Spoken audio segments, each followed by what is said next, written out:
Anne Boleyn. She came to the English throne in 1533 after Henry VIII turned the entire religious order of Europe upside down just to marry her, broke from Rome, defied the Pope, dissolved a marriage that had lasted 20 years, and the thing that's wild is Anne didn't survive 5 of them, 5 years after all of that. And the people who brought her down weren't her enemies from the outside, they were her own circle, courtiers she had elevated, allies she had trusted, people who owed their positions to her, and the moment they sensed Henry's interest cooling, they flipped completely.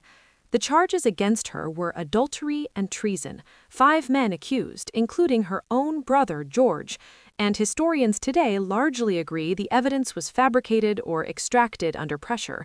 But by the time that became clear, Anne had already been inside the Tower of London, and the trial was already over. She was executed on May 19, 1536, and she reportedly said she had heard the executioner was very good, which, under the circumstances, was either extraordinary grace or the most composed thing anyone has ever said in that position.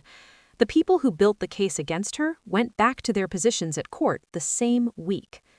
If you're watching this and these stories are hitting the way we think they are, subscribe right now and like the video, because what's coming in the next few weeks on this channel is genuinely blockbuster material, and you do not want to miss it.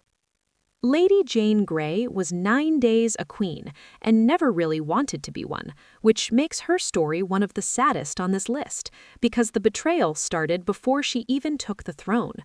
She was 16, deeply intelligent, a serious scholar, and she was placed on the throne by powerful men, primarily John Dudley, the Duke of Northumberland, who needed a Protestant monarch to protect their own positions after the death of Edward VI. Jane didn't campaign for it, didn't scheme for it, reportedly wept when she was told she was queen, and within 9 days the support collapsed entirely as Mary I rallied her own forces, and the men who had put Jane on the throne simply switched sides to save themselves. Jane was left holding a crown nobody was defending anymore. She was imprisoned in the Tower, and though Mary initially intended to spare her life, a subsequent rebellion gave the government reason to sign the warrant. She was executed in February 1554, at 16 or 17 years old. The men who used her as a political instrument mostly survived. She didn't. Catherine Howard was somewhere between 16 and 19 when she became Henry VIII's 5th wife, and she probably didn't fully understand the machinery she had been placed inside. She was young, not particularly politically educated, and she had been pushed toward Henry by her own Howard family, who saw the marriage as an opportunity to restore their influence at court. When accusations of premarital relationships and alleged adultery surfaced, it was her own ladies-in-waiting, women who slept in her chambers and knew her daily life, who provided the testimony that sealed her fate. Whether those relationships constituted the crimes she was charged with is something historians still debate, but the point is the people closest to her, physically closest, sharing her most private space, were the ones who talked. She was executed in 1542. Henry married again within 18 months. Mary, Queen of Scots, had one of the most dramatic betrayals on this list because it happened in front of her, in her own private supper chamber while she was pregnant. Her secretary, David Rizzio, who was her close confidant and possibly her closest ally at the Scottish court, was dragged from her side by a group of Scottish nobles that included her own husband, Lord Darnley, and stabbed 56 times while she watched. 56. The message wasn't just about Rizzio. It was about her, about who controlled access to the Queen and who made decisions in Scotland, and her own husband was one of the men holding a knife. She never fully recovered politically from that night, and the years that followed brought more betrayals, more collapsed alliances, more people she trusted choosing their own survival over hers, until she ended up in England seeking refuge from her cousin Elizabeth, and spent the next 19 years as a prisoner instead. Marie Antoinette arrived in France at 14 as part of a diplomatic arrangement between Austria and France, and spent years being misunderstood, misrepresented, and set up as a symbol for everything the French population resented about the monarchy. But the betrayal that cuts deepest in her story is the people from her own household. Servants and attendants who had been inside Versailles, who provided testimony to revolutionary authorities during her trial. The most devastating moment came when her own son, Louis Charles, 10 years old, was used to accuse her of sexual abuse, a charge historians consider almost certainly fabricated under pressure from the adults managing him. And she responded in court with a line that stopped the room. She appealed to every mother present to judge whether such a charge was even possible. The accusation didn't stick, but the damage to her defense was already done. She was executed in October 1993, and she reportedly apologized to the executioner for accidentally stepping on his foot on the way to the block, which is the kind of detail that stays with you.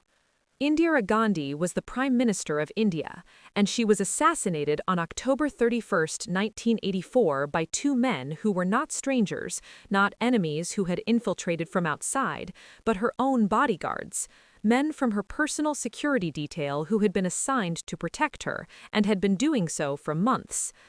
The assassination came in the aftermath of Operation Blue Star, a military action she had ordered at the Golden Temple in Amritsar, the holiest site in Sikhism, to remove armed militants who had taken control of it. The operation achieved its objective and generated enormous anger within the Sikh community, and her security advisors had warned her that some of her Sikh bodyguards should be reassigned given the climate. She reportedly refused, saying she did not want to signal distrust of her own people. On the morning of October 31st, she walked toward her office through her garden, and the two bodyguards opened fire. She died later that day in surgery. The warning had been there. She had chosen to ignore it, because she believed loyalty meant something. That belief, in the end, was what they used against her. Cleopatra VII spent her entire reign making high-stakes alliances work in an environment where one miscalculation meant losing Egypt to Rome permanently. And she largely succeeded, which makes what happened at the end so striking. After the Battle of Actium in 31 BC, with Octavian's forces closing in and Mark Antony dead, Cleopatra was in negotiation, still trying to find a way to protect Egypt, or at minimum protect her children's futures, and the people around her, advisors and attendants who had served the Egyptian court, began communicating with Octavian's camp separately, feeding him information about her state of mind, her plans, her intentions. When she finally understood that Octavian intended to take her to Rome as a trophy in his triumph rather than negotiate as an equal, she made her final decision herself. She died by her own hand in August 30 BC, denying him the spectacle he had been planning.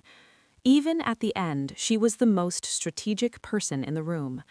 The people around her had been talking to her enemy for weeks, and she still found a way to control her own ending. Benazir Bhutto returned to Pakistan in October 2007 after years of exile, knowing the risks clearly and naming them out loud before she landed. She had received credible threats.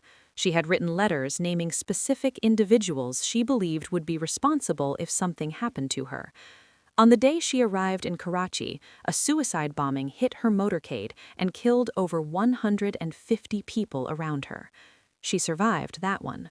On December 27, 2007, in Rawalpindi, she was assassinated leaving a political rally, and investigations that followed pointed to failures within her own security arrangements, people who were supposed to protect her either unable or unwilling to do so, and a chain of decisions about her route, her vehicle, her exposure that left her vulnerable in ways that should have been prevented.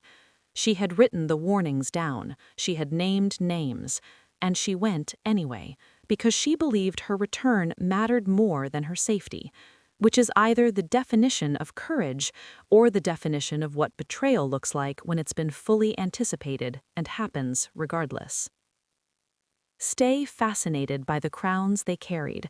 Stay suspicious of the people standing closest to them, as we keep her files classified.